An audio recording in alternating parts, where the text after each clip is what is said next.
European യൂണിയനിലെ രാജ്യങ്ങൾ തമ്മിൽ വീണ്ടും പടലപ്പിണക്കം അതിരൂക്ഷമാവുകയാണ്. നമുക്കറിയാം, ബ്രിട്ടൻ യൂറോപ്യൻ യൂണിയനുമായി സഹകരിക്കാതെ അവർ എക്സിറ്റായി. അതിനെ ബ്രെക്സിറ്റ് എന്നാണ് പറയുന്നത്. കെയർ സ്റ്റാമർ യൂറോപ്യൻ യൂണിയൻ്റെ വെളിയിലാണ്. യൂറോപ്യൻ രാജ്യമാണ് യുണൈറ്റഡ് കിങ്ഡം അഥവാ ബ്രിട്ടൻ. നിലവിലെ സാഹചര്യങ്ങളിൽ വ്യക്തമായി മനസ്സിലാക്കി തന്നെ ഫ്രാൻസും യൂറോപ്യൻ യൂണിയനിൽ നിന്നും പുറത്തേക്ക് പോകാനുള്ള തീരുമാനത്തിലേക്കാണ് കടക്കുന്നത്. ഇറ്റലിയുടെ നയങ്ങൾ ഇറ്റാലിയൻ പ്രധാനമന്ത്രിയായ ജോർജിയ മെലോനി ഇമ്മാനുവൽ മാക്രോണിനെ കുറിച്ച് വിശേഷിപ്പിച്ചത് ഏറ്റവും വലിയ കൊള്ളക്കാരനായ രാഷ്ട്രതലവൻ എന്ന രീതിയിൽ തന്നെയാണ്. കാരണം വലിയ തോതിലുള്ള ചൂഷണമാണ് ആഫ്രിക്കൻ രാജ്യങ്ങളിൽ പലയിടത്തും ഫ്രാൻസ് ഇപ്പോഴും നടത്തുന്നതെന്നും ഫ്രാൻസിൻ്റെ പൊയ്മുഖം പുറം ലോകം അറിയേണ്ട സാഹചര്യമാണെന്നും ഒക്കെ പറഞ്ഞ് മാക്രോണിനെ വലിയ തോതിൽ അവഹേളിക്കുന്ന തരത്തിലാണ് ജോർജിയ മെലോനി പ്രസ്താവന ഇറക്കിയത്. നമുക്കറിയാം, നേരത്തെ ഹമാസുമായി ബന്ധപ്പെട്ട വിഷയം വന്നപ്പോൾ പലസ്തീന് ഐക്യദാർഢ്യവുമായി എത്തിയ യൂറോപ്യൻ യൂണിയനിലെ രാജ്യങ്ങളിൽ ഏറ്റവും മുൻപന്തിയിൽ നിൽക്കുന്നത് ഫ്രാൻസാണ്. റഷ്യ കൃത്യമായി തന്നെ ഇറാൻ്റെ പ്രോക്സി ഗ്രൂപ്പുകളെ പിന്തുണച്ചുകൊണ്ട് രംഗത്ത് വന്നു.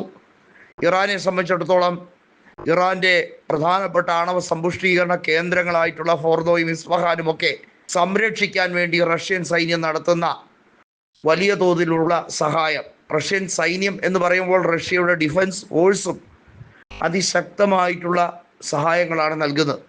സൈനിക വിന്യാസം വേണമെങ്കിൽ അതും ഞങ്ങൾ തരാം എന്ന് പറഞ്ഞുകൊണ്ടാണ് റഷ്യ നിലപാട് കടുപ്പിക്കുന്നത്. അതിന് കാരണം യൂറോപ്യൻ യൂണിയൻ്റെ പല തരത്തിലുള്ള ചെയ്തികളാണ് എന്ന് റഷ്യൻ പ്രസിഡന്റ് വ്ളാഡിമിർ പുടിൻ തുറന്നടിച്ചിരുന്നു. ഇപ്പോഴിത് ഇമ്മാനുവൽ മാക്രോൺ ബ്രിട്ടൻ ചെയ്തതിന് അതേ രീതിയിൽ തന്നെ ബ്രിട്ടൻ്റെ വഴി സ്വീകരിച്ചുകൊണ്ട് യൂറോപ്യൻ യൂണിയനിൽ നിന്ന് പുറത്തേക്ക് പോകേണ്ടതിൻ്റെ അനിവാര്യത ഉറപ്പുവരുത്താൻ വേണ്ടിയുള്ള ശ്രമമാണ് നടക്കുന്നത്. ഫ്രാൻസ് അത്തരത്തിലൊരു നിലപാടെടുക്കുകയാണെങ്കിൽ അത് മറ്റ് പല രാജ്യങ്ങൾക്കും വലിയ തോതിൽ തിരിച്ചടിയാകും എന്നുള്ളത് യൂറോപ്യൻ യൂണിയൻ്റെ ഉത്തരവാദിത്തപ്പെട്ട ഒരു വ്യക്തി എന്ന രീതിയിൽ ഉത്തരവാദിത്തപ്പെട്ട വ്യക്തികൾക്ക് വലിയ ക്ഷീണമായിരിക്കും തട്ടുക. UN സംബന്ധിച്ചിടത്തോളം സെക്രട്ടറി ജനറലായ ആന്റോണിയോ ഗുട്ടറസ് പറയുന്നത്, ലോക സമാധാനത്തിന് ഫലസ്തീന് രാഷ്ട്രപദവി കൊടുത്തേ മതിയാവുകയുള്ളൂ.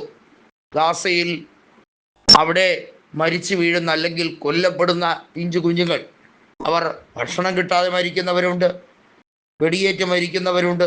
ഇത്തരത്തിലുള്ള ക്രൂരകൃത്യം എത്ര നാളിങ്ങനെ തുടരും? 22 മാസങ്ങളോളമായി ഈ ക്രൂരകൃത്യം, ഈ നരവേട്ട തുടരുന്നു. ഈ നരവേട്ട അവസാനിപ്പിക്കേണ്ടതിൻ്റെ യാഥാർത്ഥ്യം അതുൾപ്പെടെ ചർച്ച ചെയ്യാൻ ആരും മുൻകൈ എടുക്കാത്തത് എന്തുകൊണ്ട്?